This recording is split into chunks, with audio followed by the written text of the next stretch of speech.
Do you know what this is? No, it's not a bird's nest. No, it's not a big, huge dust ball from underneath my bed, but it's something that might create more friction on my sled today. All right, let's start with Thursday's lesson. Here we go. Hi. I promise you, I really don't wear the same shirt every day. I'm just doing all the videos on the same day. All right. So today is Thursday's lesson. Once again, I forgot something yesterday at the end of the lesson. I get so excited about the sled thing that I forget to tell you other stuff. So make sure that you do the slide for Wednesday where you fill in what item did you decide to put on the bottom of your sled to make it go faster, and then how long did it take for the sled to go to the bottom, and then make sure that you put your text boxes right in there. All right, so today's lesson, you should be watching it from here, and here is what we're doing. We are actually creating friction today, okay? You're gonna add some sort of material to the bottom of your sled to see if you can make it go slower down the ramp.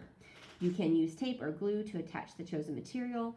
Think about what you would have that would have the most amount of resistance or friction, okay? Place your sled at the top of the ramp, go test it, and see if it gets to the bottom more slowly than the last 2 days, and then record the findings on the next slide. So what I have here is, this is actually some stuff that I got out of, I have these in my house.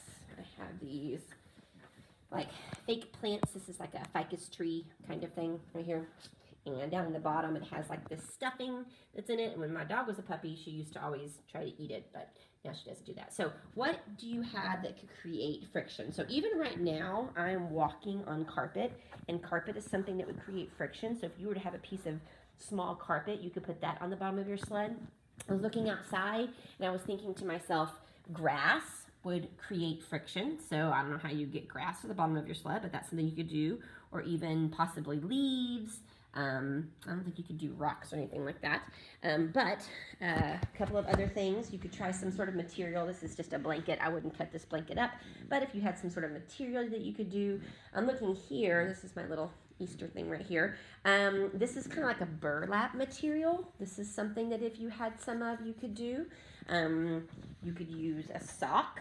But I think I'm going to be using that bird's nest kind of looking stuff. And again, you have to make sure that you have your sled set up just like you have the past 2 days, using the same thing as a prop, the same thing as a sled, the same thing as a ramp. If you put coins or if you put rocks in yours, that has to be the same every day. And all you're doing is changing what you're putting on the bottom of your sled. Okay?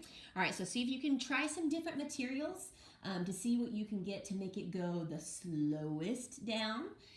You do want it to eventually reach the bottom, so don't put something on it that literally makes it not go down. That would be creating way too much friction. All right, and then, I remember today, make sure that you do the next slide. You're going to be typing in with a text box what you put on the bottom of your sled, what you decided to eventually. Now try different things if you'd like. That way you can figure out the way to go the slowest. And then make sure you fill in the blanks on those sentences. And that is it for today. Bye-bye.